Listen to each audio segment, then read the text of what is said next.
Today I want to talk about tapping out. First, let's look at how tapping out should happen. Let there be no confusion. When you need to tap, don't be subtle.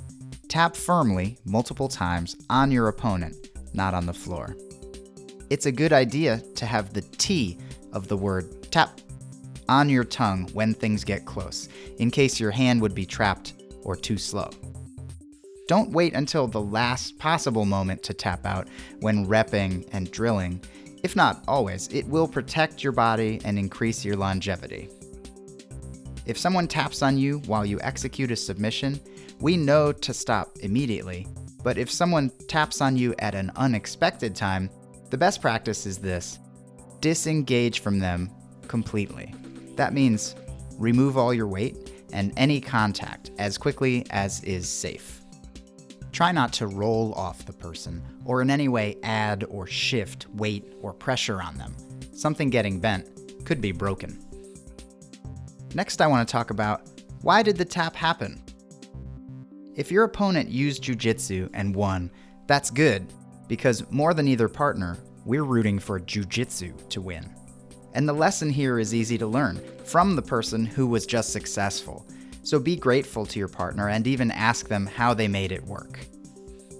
If something besides jiu-jitsu, as you understand it, caused you or the other person to tap, pay close attention to the safety lesson you just learned.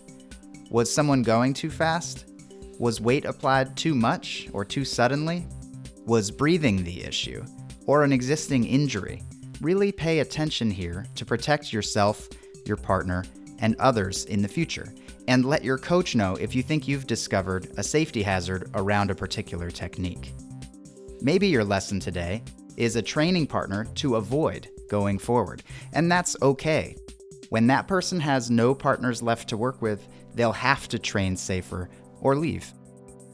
Lastly, regarding having a good mindset around tapping, understand that the mistake that led to the tap was probably made in the last 10 or more seconds, not just the very last second. So review your positional issues, not just your submission escapes. There's truth to the statement, if you're not tapping, you're not learning. Notice that tapping only happens at the end of a technique. Strive to defend attacks early, but sometimes go deeper at the risk of tapping. You want to be familiar with exits all the way to the end of this road. Otherwise, you don't really know the whole road.